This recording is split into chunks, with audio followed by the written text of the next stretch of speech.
And now, Jalen and Jacoby on ESPN Radio. When I pop the trunk, head the deck. Y'all pop the trunk, I pop the hood. Now act stupid, I'll pop the trunk.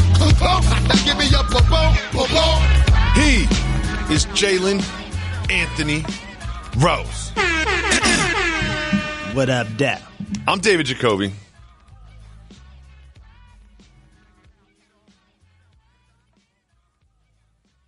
These pauses are getting longer. I'm in a professional environment. The door is open. Okay. He's over there doing radio. I'm just being respectful. You can start it right now. It's not live. And on the cool check-in. Center stage on the mic. And we putting it on wax. It's the new style. We're Jalen and Jacoby. What do we do? We get the people what they want. A lot to discuss today. We have some really irresponsible rumors about the future of Kevin Durant's employment. We have Khalil Mack and the Bears beating up the Seahawks on Monday Night Football. And we have cultural and regional. Make sure you send us voicemails at 9580-JALEN and give us the cultural or regional questions. We love those. We need some female voicemails. Hey, ladies! Tomorrow is Women Crush Wednesday, Women's Wednesday, whatever we call it. We'll be doing that tomorrow on television. So, ladies, call 9580-JALEN and leave us voicemails. And we'll play them on the show, just like this. Yo, what's good? Jalen and Jacoby, this your boy, Tim again, calling out Columbia, South Carolina, updating you guys on the Hurricane Florence situation. Shout out Reds. How about, guys, I end up getting a day off because of my children's daycare. Got canceled due to the storm, so I'm still getting them checks. Shout out to Reg. Speaking of checks, I got a couple things, soft move or boss move. Boss move. The first thing is I'm a big Los Angeles Rams fan. Shout out to Sean McVay. Shout out to the Rams. And we were playing the Raiders on opening Monday Night Football. We were down 13-10 at half. And I couldn't take it because I know we are a better team, and I know John Gruden is overpaid. And I left the room. I left the house. I left the party. I left the Rams party. I couldn't watch it. And when I left, in the second half, we scored 23 unanswered points. So that a soft move or boss move. And one more thing, cultural-wise. In the South, when my auntie, grandma, cousins, or anybody's cooking in the kitchen, you always stay out of the kitchen. You might get killed. You might get your head ripped off in the South. We don't play that. Is it like that up there? Just let me know, guys, man. Thanks for checking on me. Jacoby, I do metal shells. I do plastic shells. I do it all. Shout out to my company, Columbia Shelving and Mirrors. Shout out to GBT. Shout out to my Gamecocks, Lakers, and Rams, LeBron James. Get those checks, guys. Thanks for showing me love. Thank you, Tim. The Shelf King of Columbia, South Carolina. You need shelves, metal shelves, wood shelves, plastic shelves. You got 3 shelves, bookshelves, display shelves. Tim got you the shelves, man. The shelves man said soft move or boss move. He was watching his favorite team, the Rams. They were down, so he left the party, and then they came back. What? I just think it's no move. Not a boss move, not a sauce move. Not a move. It's just like, I'm a Lions fan. We 0-2. And I'm done with the, when I'm watching the game, we play a lot better. I got to sit Or when in this I'm chair. not watching the game. Like, I learned when I was young that don't work. The Podfather does this. Like, the Podfather that don't work. Makes you sit in a certain seat and changes his hats. And if his son is in the room and things start to go bad, he kicks his son out the room. Like, he really thinks that he's in control of the game. And I respect that. For a team that's won one playoff game in 60 years, I learned that superstition. You sat in every chair. It doesn't work. You tried every jersey. It does not work. Yeah, all I know is Thanksgiving in a couple of weeks, that's our quasi Super Bowl. So the rest of the world get ready, because that's when Detroit stands up. You know, that's the only growl we're going to hear is if they win the Super Bowl game. Oh, that's the first growl of the year, ladies and gentlemen. The first growl of the year. Jalen Rose just thinking about the Super Bowl with his 0-2 Lions. Second, hard rule, stay out the kitchen, is regional. Yep. Throwing that out there. The term stay out of the kitchen? No, just like you can't go in the kitchen. If you go in the kitchen, there's serious ramifications and repercussions It's just a hard rule. Stay out the kitchen. I think that's a Southern thing. That's regional. That's almost like having that furniture in the living room that's the nicest piece in the house that has plastic on it, and it's been there for years, and you're not allowed to sit on it. I think that one thing you sleep on, they got more room in the South. There's just more space. More bang for your buck. You're in a New York City apartment. You're in a Boston apartment. You got to get in the kitchen. There's only 3 rooms in the house. You know what I mean? And by the way, it's 3 rooms in the house, and you just spent $1 million. Exactly. Don't forget that part. Tim, I appreciate the update. You got the day off because of your children. You got the daycare day off, so it's not even your fault. So your boss ain't mad at you. That's a boss move. Worked out perfect. Worked out for you. If we ever need some shelves, if you need some shelves in the Carolinas or in Georgia, holler at Tim. Shout out. All right, we got time for one more voicemail. Reggie, let's get it. Yo, Jalen Jacoby. This is Kendall Gady from Atlanta, Georgia. Actually from Birmingham, Alabama. Pleasant Grove, Alabama, to be specific. I'm upset right now. I heard you guys talking about this negotiation piece that you can do when you go into a jewelry store. I did not know this. I wish I had known this about 5 years ago when I was buying my wife's engagement ring. I paid the ticket price. Matter of fact, I paid the price right out of the book. So I'm kind of upset. The ring is paid off now. I'm angry. I didn't know this, but much love. Keep giving the people what they want. Say hey, Levi. Hey. Big shout to Levi. Shout out. Big shout to Levi. Levi sounded like she was about 5 years old, about Quincy's age. So this gentleman, Kendall Gady, I like that he gave his last name. He paid full price. He paid the actual price on the ticket at the jeweler when he bought his engagement ring. I just want to say, I feel bad for you, Kendall. I feel really bad for you. I'm sure it was worth it. I'm sure your wife, you can't put a ticket price on the love that you two share. You can't put a ticket price on Levi. So it's all going to work out in the end. But you know what happened after you left that jewelry store? They laughed at you. They definitely laughed at you. Always negotiate. I have a life philosophy. I have a lot of these philosophies if you listen to Jalen Jacoby. One is called get the no. Get the no. Just get the no. Hey, can I get $1,000 off? No? Oh, okay. All right. I guess I'll pay it. Always get the no. Get the no. Try it. What's the worst thing that can happen? They can say no. That's how it works. You should have gotten the no on that one. But another thing is, if you're ever shopping for an engagement ring, you need a plug. You can't just walk into the local jewelry store and meet somebody for the first time and be like, hi, my name's David. I'm looking to get engaged. What's your name? No, you need to be recommended by somebody. That person needs to come with you. Also, gentlemen, if you're getting an engagement ring, don't just go and pick your favorite ring. You have to bring the best friend. You have to sort of understand what she wants. She's going to be wearing it every single day. It's not like buying a pair of shoes that she's going to wear a few times and run through. No. She's going to wear it every single day for the rest of her life. Make sure that she is happy with it. First and foremost, when you go to a jewelry store, it's like purchasing a used car. There's room for negotiation. A lot of it. And whatever's on the tag, you're foolish if you pay it when you walk out. Every time you go to a jewelry store and you make a purchase, they're going to negotiate with you. Another thing. Each and every time. And guess what else? They're going to make you think you got a deal when you buy it, even though you actually did. I'm going to say something I probably shouldn't put on wax, but if you buy some jewelry, one thing you want to do, walk out of the jewelry store with a, I don't know what it's called, a proof of purchase. Appraisal. You get the appraisal, because you know what they do with the appraisal? They jack it up. The guy said to me, he was like, what number do you want me to put here? They jack it up. I thought this was like an official business transaction. I thought there was some sort of checks and balances in this, because you use the appraisal for what, Jalen? Insurance purposes. And therefore, since they don't have to pay any fees if you lose it. They just print it out. And they don't have to pay the monthly that you're going to pay for insurance for it. They don't care. So you can spend $100. Just say $100, and they'll appraise it for $400. Correct. They don't even care. Correct. I didn't know this was a thing. And then that appraisal goes to your insurance company, and if that $100 whatever it is earring gets lost, your insurance company pays you $400 because they've got a piece of paper that says it's $400. But the catch is you're still paying more for goods. You're paying more for the insurance. Insurance-wise.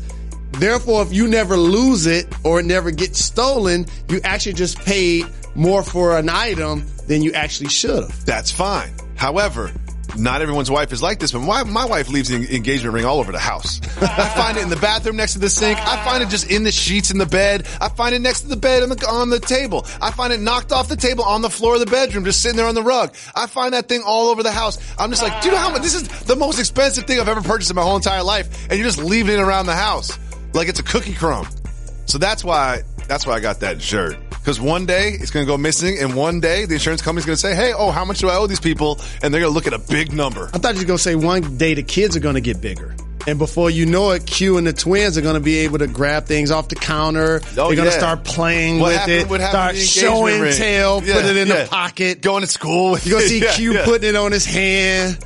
You'll see the girls putting it on. You know what I always do? I always find it, and then I grab it, and I pocket it, and I'll be like, oh, Joe, you're not wearing your ring. Where's it at? And just watch her panic for a little bit. That's one of my moves. That's one of the ways to torture your significant other. And if you want to torture her, she's going to torture you back, because one day you're going to say, where is it? She's going to be like, I lost it. I don't like that. I don't like that. Let's get the people what they want. Got to give the people time. Give people what they want. Guys, let's be real. When you look good, you feel good. At the JCPenney wardrobe sale, you can get 50% off select men's suits, separate sport coats, dress pants, and accessories. Plus, select dress shirts, buy one, get one free. Raise your game with Collection by Michael Strahan. All the right looks to take your style to the next level. Also, save an extra 20% off with your JCPenney credit card and coupon, or extra 15% off with any other method of payment. Hurry in. JCPenney. Style and value for all. Pricing and coupon valid 9/13 and 9/23. Credit offer subject to credit approval. Some exclusions and restrictions apply. See store at jcp.com for coupon and details. Last night, Monday Night Football, the Bears and the Bears defense led by Khalil Mack. Return of the Mack. Look at him right here. Got a little strip. Give me that. Russell Wilson. He was pressuring Wilson all night long. The Bears offense looked pretty good behind Mitchell Trubisky. Then there was this pick want to give everybody a style to run with. Amukamara. Ready for it? Sealing the game. Oh, sorry, Russell. Can't catch me. Return of the Mack.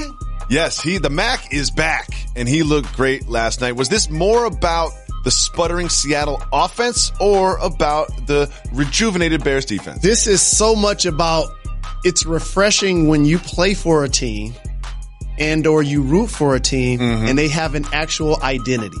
Okay. When Russell Wilson first got drafted, a terrific first-tier quarterback, not taking anything away from him in any way, shape, or form.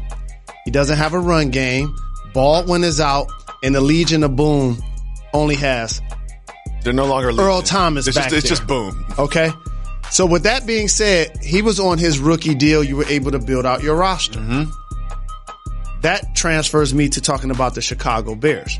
They have a young quarterback in Mitchell Trubisky who's on a rookie deal. Yep. So how do you get an identity? You bring in Khalil Mack. Now all of a sudden you draw on the history of Buckets, Singletary, Urlacher, the monsters of the Midway. You plug him right in. Now all of a sudden you harken back to when the Bears were at their best. They were led by their defense. You draft Roquan Smith in the first round. Yep. Now all of a sudden they're getting after the quarterback. Identity. 10 sacks overall. 6 last night. 5 in 2 games for Khalil Mack. Reminds me of a modern day version, I'm showing my age here, of Derek Thomas. The Kansas City Chiefs. Yeah, of course. I remember him having 7 sacks in a game before. Played with his hand in the dirt. Played standing up. Was ferocious rushing the quarterback. When I see Khalil Mack, and now I see the Bears, I think identity, and I think new era version of Derek Thomas. See, I do like this Bears team. I think that they can improve a little bit on offense, but this has really been interesting to watch Seattle kind of crumble. Like, they were a powerhouse of the NFC. They had probably 3 years where it was just like they were kind of, if you're going to go to Super Bowls, got to go through Seattle. Like, they were one of the best teams in the NFC. They had a great offense. They had a great defense, especially the secondary that you mentioned earlier. And now you're looking at them and you're like, oh, I don't really see it. I don't see it happening. They can't protect Wilson. They can't run the ball. When he has time to throw, he threw that beautiful pass in the corner of the end zone at the end of the game, but that pick 6 was bad. He seems like he was running around just trying to, find time. I don't see this Seattle team being successful this year. I don't see them making the playoffs, and that's only 2 games into the season. I agree with you. And shout out to Shaquem Griffin, who had 2 interceptions. He played well for Seattle. But I agree with you, and that's what I mean by having the ability to create an identity and or using salary to build out your roster. Now, and rightfully so, that you need to take care of Russell Wilson, it is hamstrung the team from building around him. And it's going to be interesting to see how that dynamic plays out in multiple cities who have invested huge dollars into the quarterback position, because it definitely has an effect on what you're able to do with the rest of the team. So you've got Khalil Mack. You've got this identity that you speak of that I totally agree with. However, they're in the same division. We're going to forget about the Lions. As the Packers and the Vikings. Do you see this Bears teams making the playoffs this year? I don't see them making the playoffs because of the NFC, not necessarily because of the division. Trubisky did well yesterday. He's not clearly in the same category as Cousins. Definitely not in the same stratosphere at this point as Aaron Rodgers. There's so many tough teams in that conference vying for playoff spots. I don't think they have this year what it takes. But on Seattle, they're not the only team to lose in the Super Bowl and not be able to, and then crumble. and not be able to make the playoffs the next year. Yep. I mean, we saw that from Carolina. We're still trying to figure what the Falcons are going to be. So we're still trying to figure out what the Eagles are going to be. No question about it. So it'll be interesting to see how it plays out. In one phase of the game, the Seahawks are absolutely dominant. They've got the best player at his position in the National Football League. They do have an identity. They've got the best punt game in the league. This dude, Michael Dixon, this Australian dude can punt. Not only can he punt, drop kicks the kickoff. This is after penalty, so it's a little shorter than normal. Drop kicks like it's 1925, and they got leather helmets on. And if you haven't been paying attention to the preseason or the first couple games, Michael Dixon is that dude. He's the best punter in the game. Can the Seahawks build a championship contender around their punt game? The only kicker in the league you can build your team around is Marquette King. Marquette King is That's your the guy. only Marquette one. King is your guy. That is the only one. Doesn't matter how many corny videos he puts out, Jalen's still going to ride for Marquette King. But I do like the fact that he drops the ball before he kicks it. It's a throwback, like, drop. But it's the other thing. He did an onside kick. They didn't clearly. Yeah, that wasn't even close. It wasn't even close. It went out of bounds. It wasn't even close. So I don't know why y'all use that as footage. Well, this has been the second game in which Khalil Mack has been absolutely dominant, right? Absolutely dominant. And obviously, he wasn't on the team until recently. Why? Because John Gruden decided to trade him away. And John Gruden was asked about the move to trade Mack, and he said, we made the trade. You know there's going to be hindsight, 50-50, all that stuff, huh? But we would have loved to have had him here. I'm not going to keep rehashing this. Jalen, he says there's no regrets about trading Mack. Come on, John, Mr. Gruden, 100 mil, Chucky, and that's my man, 50 grand. But here's the thing.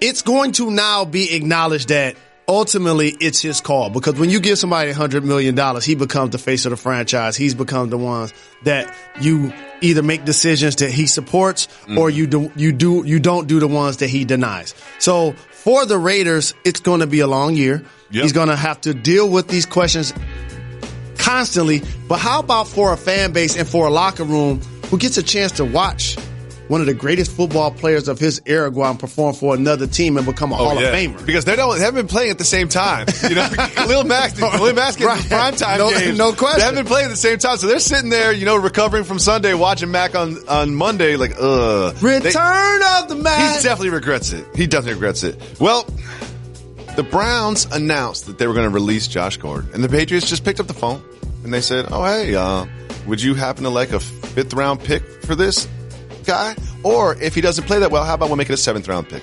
Well, guess what? He's traded to the Patriots, and that's where he is. Josh Gordon's obviously had a troubled past in terms of getting on the field and suspensions and all the litany of things that we know about. How do you think this plays out for Josh Gordon? For him, just as an individual, I mean, he's talked about the journey that he's overcome between middle school and high school when there was codeine, Oxycontin, weed, clearly alcohol at Baylor, multiple issues while with the Browns, substance abuse, alcohol abuse. For the Cleveland Browns and their fan base, they were really patient with him. 6 years. Nurturing. And so now when you go to the Patriots and they can control your rights in theory for 2 years at a pedestrian salary, I think now he's going to get a more masculine approach because they didn't draft him. They're bringing him with Tom Brady and they're bringing him with Belichick. Absolutely. And here's what I mean by that. Explain yourself. Short leash. Okay. We're going to deal with you like a grown man. in Cleveland, they treated it with kid gloves. We knew that he's one of the most productive receivers when he was healthy. So much so, the only other guys that had as many receiving yards in a game as him are Julio Jones, Antonio Brown, and Odell Beckham. So therefore, we're going to try to do whatever we can to get you back on the field. That's not going to be the case in New England, because now they're going to say, we're bringing you in. Tom Brady's only completing 37% of his passes to receivers. That's the second worst in the game. If you can't get it done, then they're going to release him. Mm-hmm. Now, that's the low risk. The high reward, this could be like a Randy Moss for them. I mean, we've seen it. But, Randy Moss was coming in sort of like on the tail end of his career and was sort of troubled in the off-field stuff, kind of ridiculed, but he was on the field playing. Let's take a look at what Josh Gordon has done in his tenure at the Browns. These are the games that he actually played. 16 games first year, 14 games, 5 games up, then he's suspended. And then he's suspended and not playing. There's 2 years where he didn't play. 5 games 2 years ago, 1 game this year for 17 yards. He hasn't exactly been producing, but if you look at it, it's about 350 yards in 4 years. What makes you think that the Patriots can just kind of snap their fingers and change his behavior and get him out in the field producing? They're not going to snap their fingers. They're not going to change his behavior. He's already come out and talked about the behavior being changed. The difference is, he was on his final straw with a team that did so much to be patient with him. He only gets one straw with the Patriots. When you injure your hamstring allegedly at a promo shoot, they're going to cut ties with you. Now you enter the Patriots scenario. I think this level of final straw mentality is going to be beneficial to him. Mm-hmm. I think he's going to start this weekend. I think he's going to thrive with the Patriots. Uh-oh. And unfortunately for Dez Bryant, it also made me think, he probably won't have a team this year. If you're Dez Bryant, I didn't think about that angle. You got to be sitting at home like, wait. This dude? Like this dude? Correct. Like and remember, him? And by the way, a tweet that Dez sent, I would fit great with Hogan, Edelman, and Gronk. Mm-hmm. Enter Josh Gordon into that spot. So it's going to be interesting to see how his scenario plays out. But I think being in New England, and this is so a New England move, by the way. Of course. They seem to play chess when everybody else is playing checkers. Of course. They're going a fifth-round pick. Teams overvalue these picks in the NFL. They really do. How do the Patriots get this guy for a fifth-round pick? You don't mean the Lions can't give up a fifth-round pick? You're always focused on the Lions. Because we're 0-2. It's time. And you know who we play this week? That's my point. You know who we play this week? Patriots. I can't wait till Josh Gordon has 3 touchdowns on y'all. It's time for News That Matters. This dude about to kill us. Watch. There's a German Ironman athlete, and he is in a place called Landshut, Bavaria. Have you ever been to Landshut, Bavaria? No. Okay. Well, he's there, and he's hungry. So he goes to an all-you-can-eat buffet. He pays about $18 for an all-you-can-eat buffet. What? Sits down at the buffet. He gets over 100 plates of sushi. Let me say that again. Over 100 plates of sushi. And he gets a lifetime ban from this restaurant. I have so many questions about this, Jalen Rose. But my first is, why would you ever eat 100 plates of sushi? Did he eat all of them? Yes. Well, because I'm the only adult that I know that doesn't play golf or eat sushi. So for me hearing this, I see the small portions, but 100 plates of anything seems like it's way too much. But how do you get banned? It's all you can eat. It's all you can eat. That's the chance you take. But here's the thing: if I want to pay more than $20 for all you can eat, you know what I mean? Like I would be like, they'll be like $20. Like, I'm gonna give you $40 because I don't feel right paying $20 for all you can eat sushi. And after 95 plates, he's still like, yeah, I still need some more. But I think you and I agree on something. We're not necessarily fans of buffets or all-you-can-eats anyway. No, I've never had a problem getting full at a restaurant. It's too picked over. Guess what? I want my food cooked for me. I don't want my food cooked for everybody. I want my food made to order. That's like when you go to the hotel and they're like, oh, we've got an all-you-can-eat breakfast buffet. I'm like, no, I'll take a plate with 2 eggs and some bacon and some toast. I'm the dude that'll stand there until they bring the new sheets of plate of food out. That's what I'll do. The new sheets of food? Yes, you know how when they eat like the eggs or the hash browns or whatever, and they take the silver sheet. Oh, yeah. I'll stand there and wait for them to bring the new on the bottom. Yeah, no question about it. Or the platter. Well, next, we're about to speak on something that's really just a rumor. And when we do that, it's time for unfounded, irresponsible speculation about pre-agent Kevin Durant. Now, a gentleman by the name of Brandon Robinson, who has the Scoop B radio show. He is verified on Twitter. So, there's some amount of journalistic responsibility behind that. And this is what he tweeted. And it's interesting and it's juicy. Ready? He tweeted, spoke to a source today who confirmed Kevin Durant will be a LA Laker next year. Quote, just like LeBron planned his move LA a year or more earlier, hashtag KD is going to do the same right now. They want to form the best duo in the NBA and set up KD to be the face of the Lakers post hashtag LeBron. Jalen Rose. I'm going to go out on a limb and say, I don't believe that's happening. But I'm going to ask you, do you think there's any validation to this? Any chance this is happening? I just don't think it's going to take place. And for those who haven't been paying attention, Kevin Durant is a part of the best duo in the NBA right now. Oh! With Steph Curry. I like what you did there. And they've won great point. The last 2 championships, and he's won finals MVP both times. They added Boogie Cousins. I don't see him upsetting the apple cart in any way, shape, or form. And also the tough thing about doing reporting, and we also respect our colleagues and everybody's trying to work hard. Of course, no shots at Brandon Robinson. Like he probably heard this from somebody. No question about it. He said that he heard it from a source. But the one thing I would acknowledge to kind of be careful of, using the word confirmed, because it can't be. It's not. As somebody that's been a free agent, things change. Minute by minute, hour by hour, day by day. Injuries happen, circumstances change. So it's way too early to give any level of confirmation of something that's going to take place in July. Well, let me just say this, is we didn't spend last year wondering if Kevin Durant was going to stay or not, right? Is there any chance that that changes a little bit this year? I don't think it changed. Here's what have made that change. If he would have went to the Golden State Warriors and all of a sudden they won 2 championships and he was averaging 17 points, taking 10 shots per game, and was an afterthought for the squad. Oh, okay. When you're finals MVP. He's not going to leave that situation based on how it's set up. They have something that's special, something that's unique, and it's going to be fans. It's going to be media. It's going to be speculation, unfounded, irresponsible about the pre-agent Kevin Durant, as we just alluded to, that has people discussing it. But I don't think it's going to take place from a player that already played with Russell in OKC. That relationship is finally repaired. Now you're going to leave Golden State to join LeBron? Not going to be able to. If you've been stamped with the can't win a championship on your own team stamp, why would you go and join LeBron, which every team he's on is his team? I don't see it happening. It's interesting though, they do have a Mack spot open, and we'll be talking about who's going to fill that Mack spot all season, but I don't think we'll be focused on Kevin Durant when we do so. Moving on. Karl-Anthony Towns. Big cat. Shout out. He's on the Minnesota Timberwolves. It's been a little dramatic around the Timberwolves of late. And he has an extension offered to him. And he's like, you know what? I hear about this meeting between y'all and Jimmy Butler.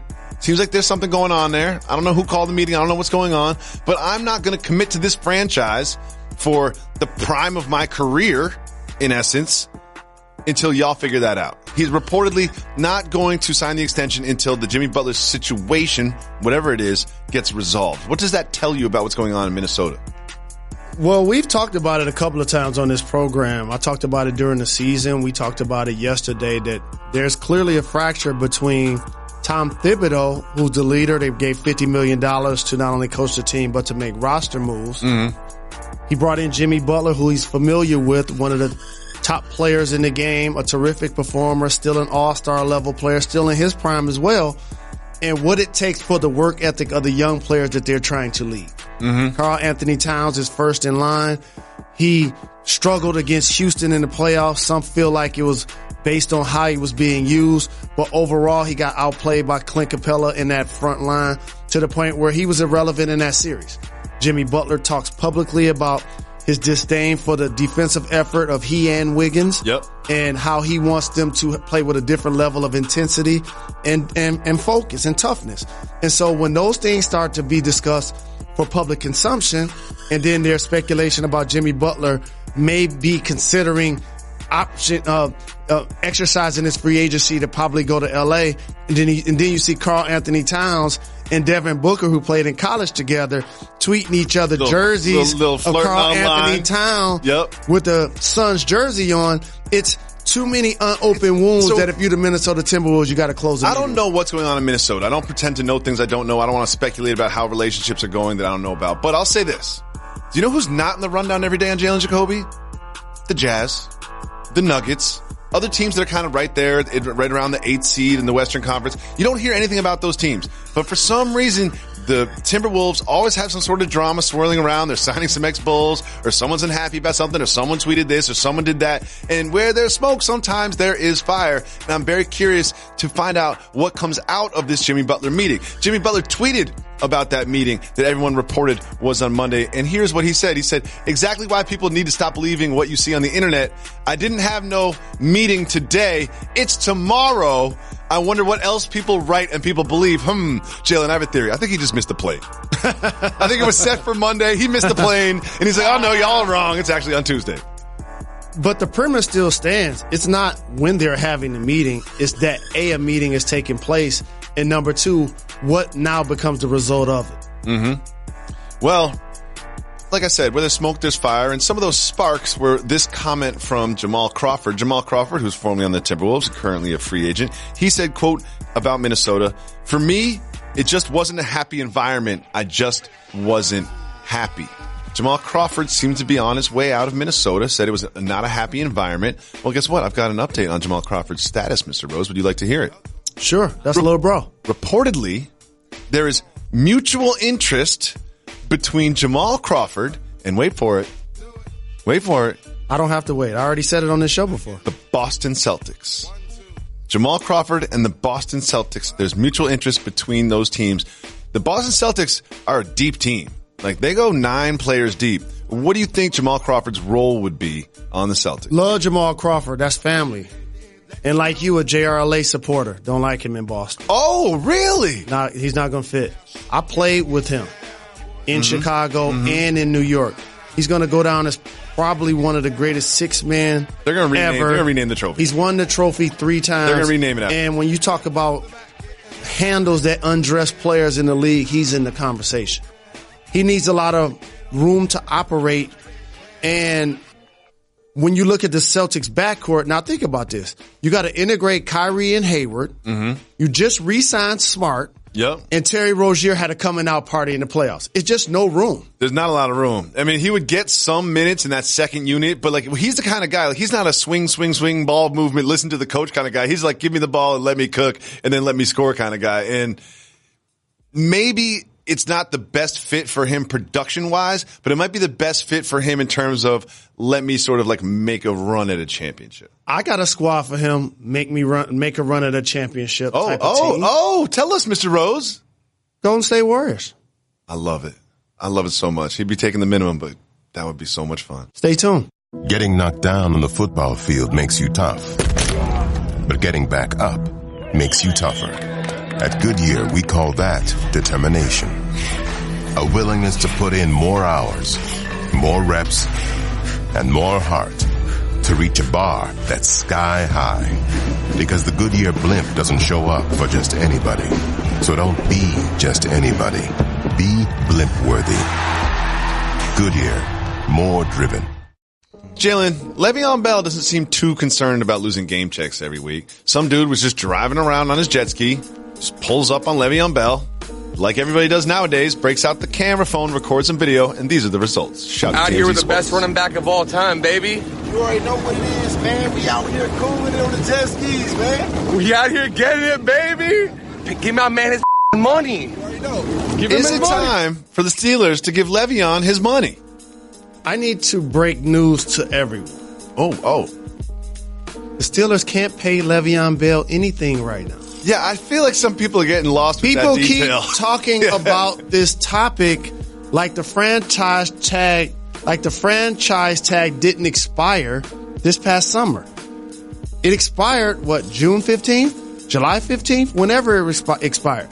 That next day, instead of having his teammates probably disappointed or upset at him, he probably could have told the squad, since y'all didn't decide to pay me, I want to be traded. In other words, what I'm trying to say, and this is the breaking news, ultimately, I would deem that they should go ahead and trade him. He's like, I'm sitting out or you're trading me. Those are the sort of the two ways it's going, because what's not going to happen is me suiting up in a Steeler uniform and playing for this money.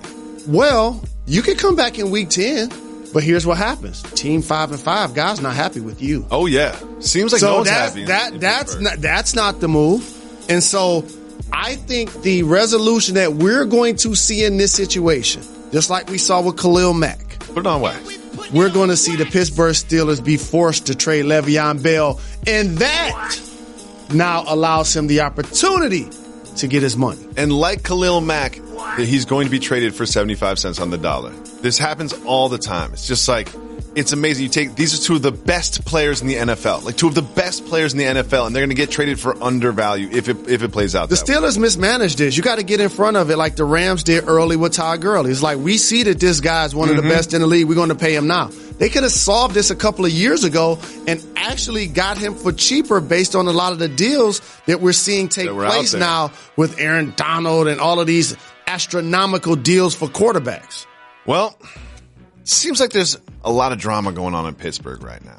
There's a gentleman who used to work in the PR department for the Pittsburgh Steelers. His name's Ryan Scarpino. And he was just voicing his opinion about his old employers. You know how sometimes that can happen. And he took to Twitter and he tweeted this. AB needs to thank his lucky stars because he was drafted by a team that had Ben. And Ben got AB paid. You know darn well he wouldn't put up those numbers for other teams. And then Antonio Brown tweets back, for some reason, trade me, let's find out. What? Jalen, Antonio Brown knows what he's doing. He's got in trouble on social media before. He's been socially awkward before. He knows what he's doing. After you tie the Browns, then lose to the Chiefs, you're going to go out with your Twitter fingers and say, trade me, let's find out. Win with Bell on a jet ski, Brown tweeting this. What is happening? More than just appearance. He's on his Nino Brown for real right now. And the one thing about Antonio Brown, he sat back and watched Julio Jones not initially show up to voluntary workouts and get some rework done to his contract. Team basically promised they're going to take care of him after this year. He saw Odell Beckham get paid. Yep. And though he has already gotten paid by the Pittsburgh Steelers, there probably is a part of him that's like, what if I was the lead dog and I had my own show? Because it doesn't seem like it's going to take place in Pittsburgh when y'all not taking care of my man, Le'Veon Bell. Antonio Brown's well compensated for his position. There was one player that we acknowledged that came out, tweeted support for Le'Veon Bell. Who was it? Antonio Brown.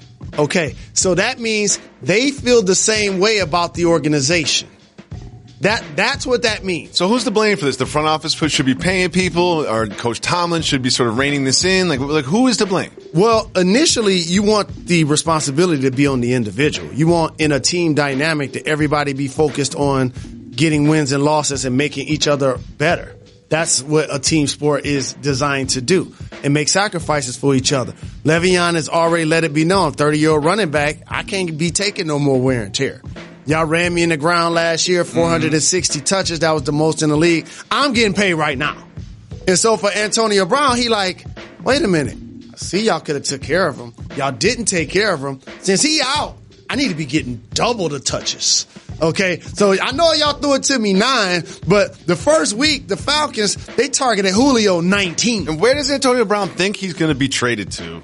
That's going to be a better situation for him. Well, it's not necessarily about the quarterback anymore. Initially, it was. I'm one of these people that for so very long talked Ben Roethlisberger into the top conversation amongst quarterbacks because he deserved it. And I saw him win 2 Super Bowls before Antonio Brown was one of the best receivers in the game. Yep. Just like I saw Eli win 2 Super Bowls before Beckham was one of the best receivers in the game. So who's throwing the ball to you matters. Ask Kelvin Benjamin. Of course. But now at this point of his career, you can plug and play him with any top quarterback, and he's still going to put up astronomical numbers. Well, it's time for Soft Moving Boss.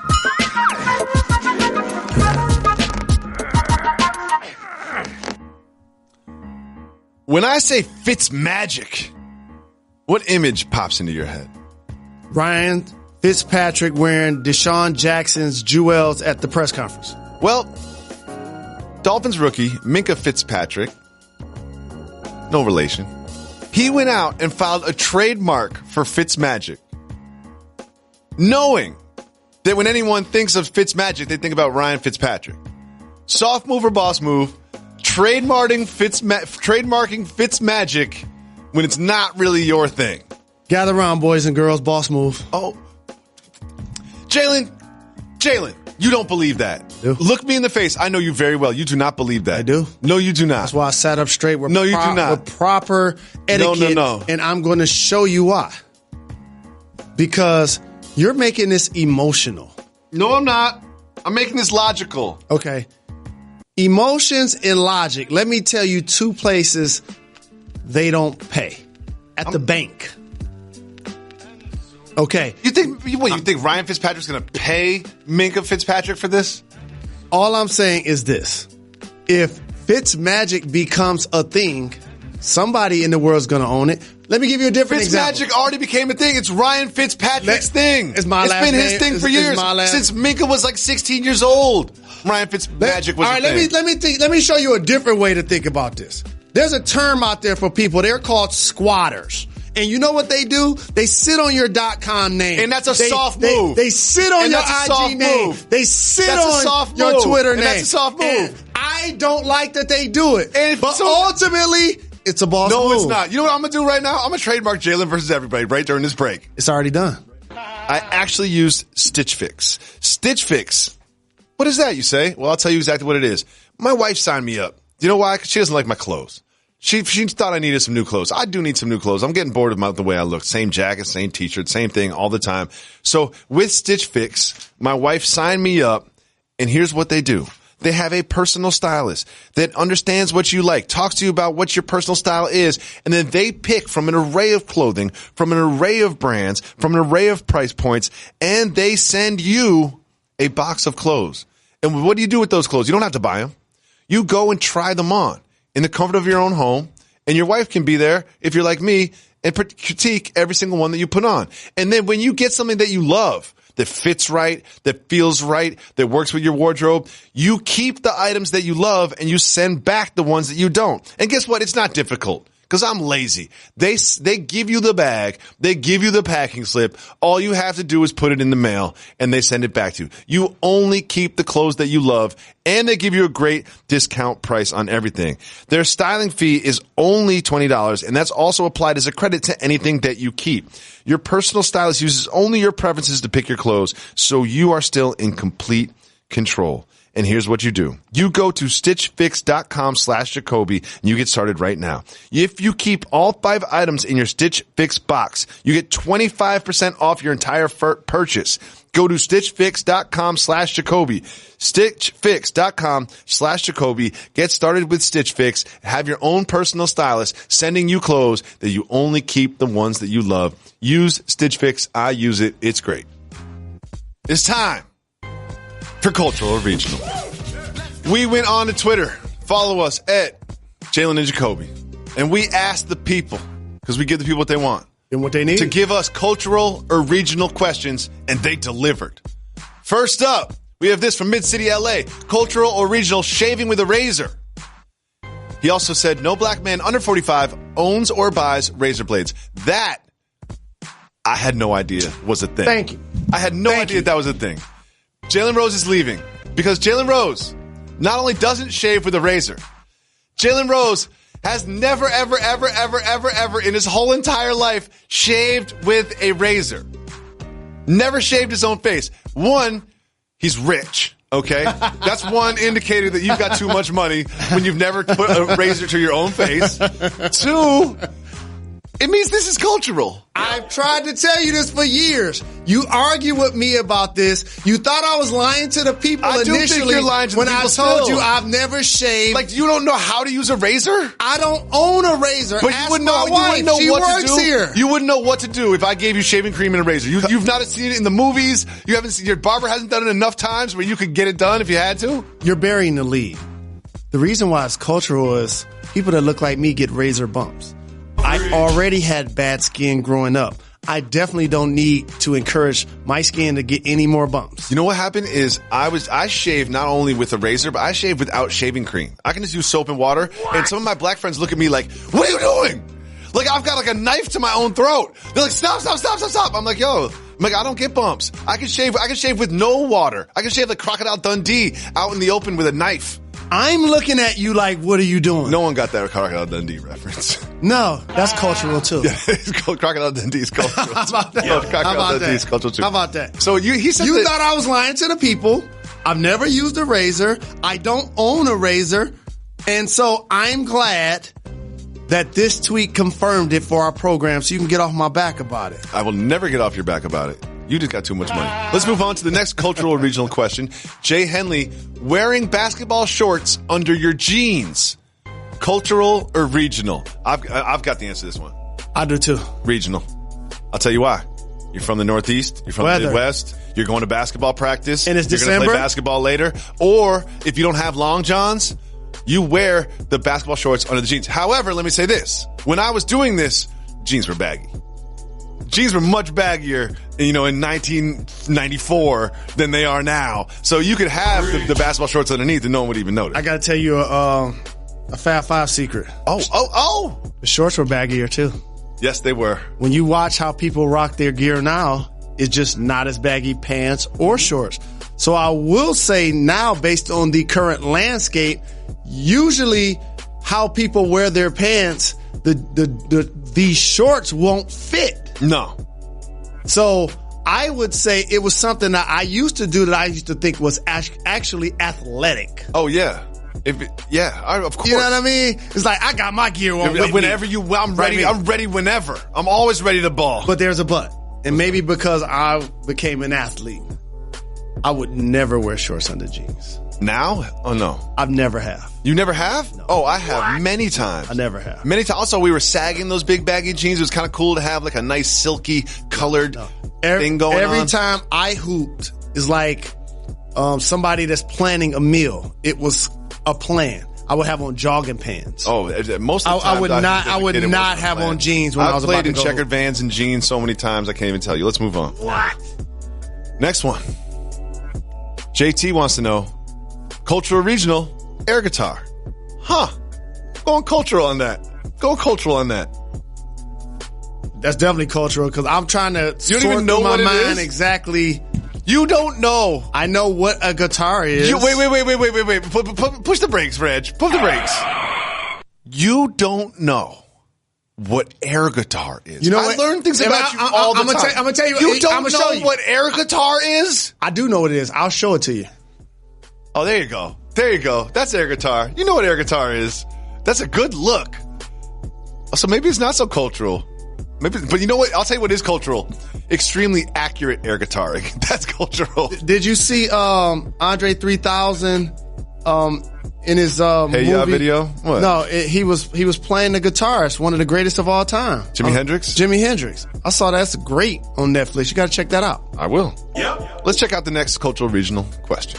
This is from Post Def. Cultural regional, comfortably addressing complete strangers. That's regional. That's regional. Regional, because if you're in New York City or you're on the East Coast, you can walk down the street and see thousands of people. Y'all never even look at each other or talk. No, never say hello. And then all of a sudden I move to Los Angeles. Or Midwest. Oh, in the South? South. Oh, you go down south, you walk down the street. People don't just say hello as you walk by them on the sidewalk. They ask you how your day is going. Like, I'm supposed to stop? I'm supposed to stop where I'm going and have small talk with every single person that walks by? How am I going to even get where I'm going? That's why it's called Southern hospitality. And in the Midwest, makes me uncomfortable. It also fosters itself there. As somebody that spent time in every region, fortunately, this does not fly on the East Coast. No. And let me give you an East Coast trademark thing that I'm going to challenge everybody to do. Okay. When you're walking up a crowded, busy street and there's people going from side to side, left to right, don't be one of those people. Walk straight. Don't move out of everybody's way. I found myself, I'm 6'8". Why I'm moving out of everybody's way? I move out of everybody's way. And then before you know it, I bumped into like 10 people. Like, people literally walk right into you. You need to spend some more time here. So I went to one of your places, Indianapolis, for the Super Bowl. Everyone was just so nice. Correct. I swear I could walk up to somebody and be like, can I have $100? And they'd be like, What's it for? If I'm having a good day and you ask the right way, they consider it. I'm telling you, they would consider it. They really would. It makes me uncomfortable. I don't like talking to strangers like that. I'll say hello. I'll give a nod or whatever. I don't like talking to strangers like that. But you just told on yourself. You asked for $100. What strip club were you at? I did not ask for $100, and it was the Red Garden. Jalen Rose, you know who Elon Musk is? He's a billionaire. He owns Tesla. He owns SpaceX. He's got big ideas about how the world should work, and he's going to send people around in trains, and he's got all these big ideas about the future, right? He got money to blow. He's got a lot of money to blow. When we last saw him, he was blowing something else on Joe Rogan's podcast, and we're talking medicinal. Got him in some trouble. Well, it seems like that medicinal's been working because he's got a new idea. His new idea is he's going to send some tourists around the moon. Okay? What? And one of those people that is going on this is a Japanese billionaire by the name of Saku Mizawa. And Saku Mizawa, he started selling CDs in the mail. And now he has $2.9 billion. We sold CDs. I know. The trunk. Yeah, that's what he said. I feel like there's a lot of the story that we're missing. There's something you know what I mean? There. But he started some fashion mall thing and whatever. There you go. $2.9 billion. He's going to go. Not only is he going to go, he's going to bring 6 to 8 artists with him. And he's going to pay for those artists. Jalen Rose, you're an artist. Is there any chance that you join Saku Mizawa and the rest of these creatives on the trip around the moon? I think he has too much money for these shenanigans. That's what I'm saying. Because, there's a lot of people relying on him. You said $2.9 billion. Yeah, and he's got huge companies in Japan. One's called, I forget what it's called, Zozo Town. Zozo Town doesn't sound like it's worth a lot, but it probably is. Yep. The only way I would be one of his artists, and maybe this is taking place, is if I'm getting paid. I'm not just doing this. You don't need a free ticket. For a novelty. So what's the number? Great question. I know you. You don't like these kind of things. You're not a skydiver. Oh. You don't like risks. What is the number where $1 less you're not going around the moon, but at this number you're going around the moon? What's the number that Saku could throw at Jalen Rose? And I'm going to send him a strongly worded email with this number attached. So be careful when you select it or else you're going around the moon. $20 million. $20 million. You're getting strapped into a spaceship and going around the moon. $20 million. Oh, I don't think so. I don't think so. I'll put that contract in front of you. Yeah, you're not signing it. You're not signing that contract. There's no amount of money. There's no amount of money. That's what I'm saying. And here's the thing. People that should be going to take a risk like this are not people that are worth $3 billion. Yeah. Like, you're having too much good a time on Earth. Like, why are you trying to stretch But this? Also, don't fly to the fun. Jalen Rose always says, don't fly to the fun. Correct. And the moon's too far to fly to the fun. I always feel like the things like bungee jumping and things like that, I feel like I'll get nauseated just being up so high or traveling so fast. Like, what if you just don't feel well all of a sudden? I'm sure they've got something for that. My thing is I will bungee jump. I will jump off a bridge with a bungee jump, and I'll think to myself, 300,000 people have done this before. So I'll just go do it. And they've all survived. But no one's done the around the moon thing before, so no thank you. Hold on, hit the brakes. Why are we hitting the brakes? You bungee jump? Yeah, no doubt I'll bungee jump. You will? Of course I will. So we're going to do that for the show. Sure. You're That's paying, great. just like Saku, though, you're paying for it. But I'll pay for it. But here's the one thing, and I hate to say this because I love you so much. What? I won't be able to watch. Why not? I don't want to be able to watch. You have to watch. If we're doing it for the show, you have to watch. I don't want to watch. You'll think I'm watching, but I ain't watching. Seriously? Yeah. Why not? Because that'd frighten me. But here's my thing. It's literally 900,000 people have done it from that exact same bridge with that exact same rope, and they've all lived. You think I'm going to be the one that doesn't live? Here's what I learned a long time ago. Focus on you. Okay. Don't worry about everybody else. Okay. Just because everybody else was able to do it, that don't mean you're going to be able to do it. If I do it, will you do it after me? I'm never doing it. You're never going to bungee jump? Never. You almost made me curse. You've never cursed ever since I met you. What were you going to say? No way. Absolutely not. That's cultural. Skydive? Cultural. What about cultural. Skiing? Will you go skiing down the mountain? Will you go to skiing down the mountain? Skydiving, bungee jumping, skiing, cultural. You won't snowboard? Cultural. Will you go sledding down a mountain? Cultural. Sledding is not cultural. Sledding is not cultural. Will you go sledding down a mountain with me? Cultural. Will you go in a toboggan with me down a mountain? No. Please? Peeing in the bed, that's regional. So, Jalen, I want to tell you a story about this morning. Okay. My son comes into the room.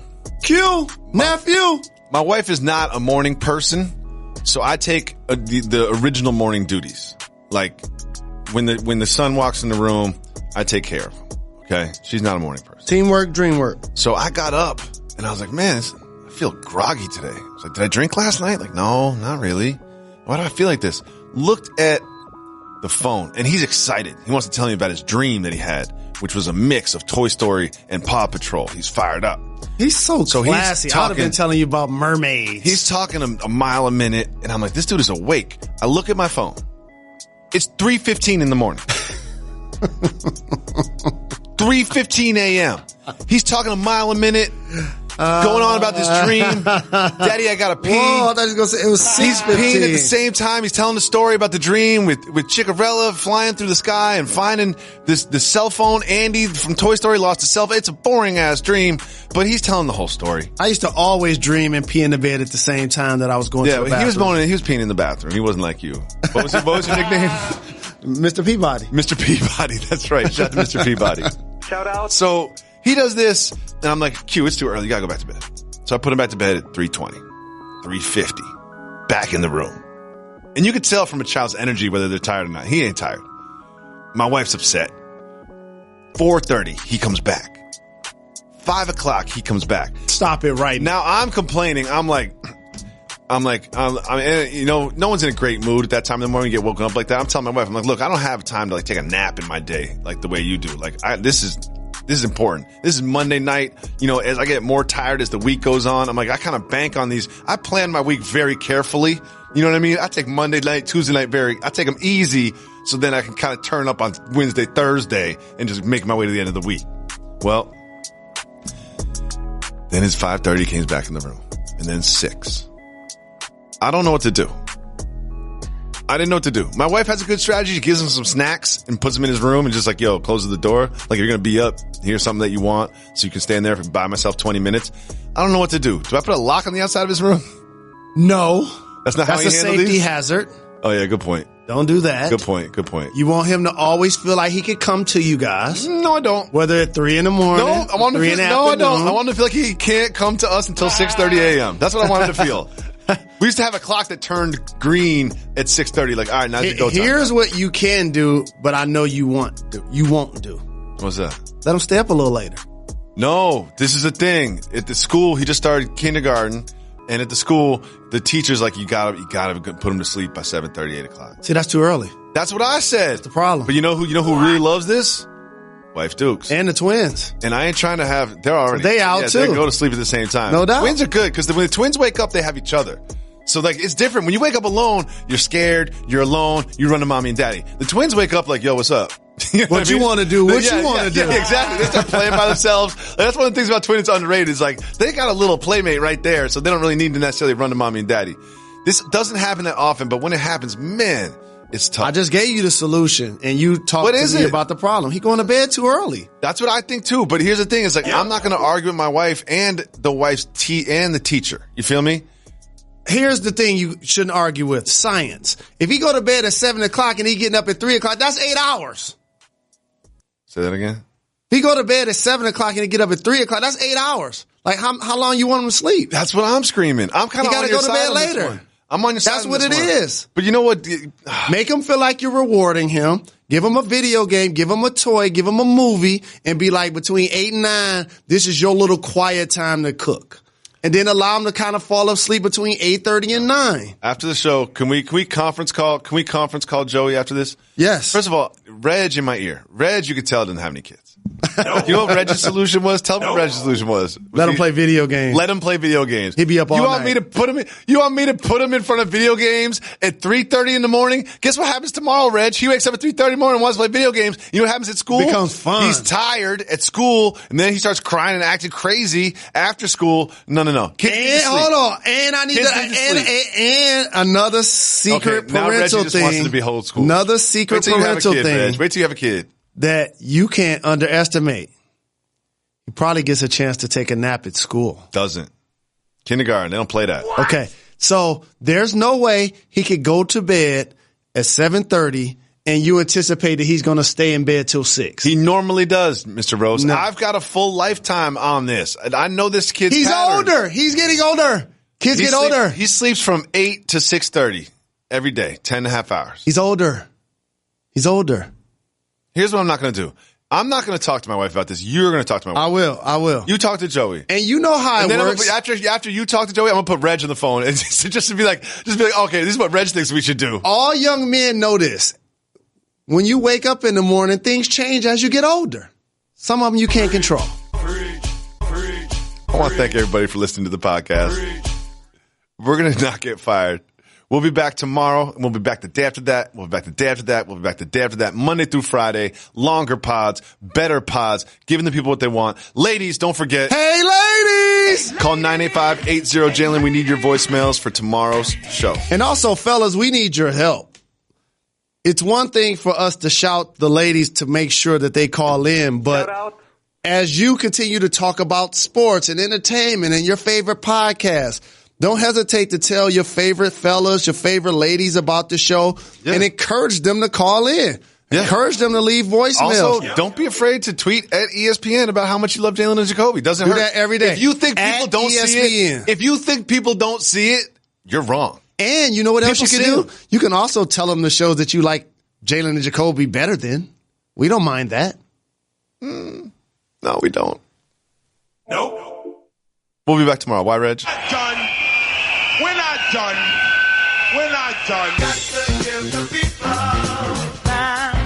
Give people what they want. They my little guys. I love them. Speaking of the Hobbits, let's talk about LeBron James for a second.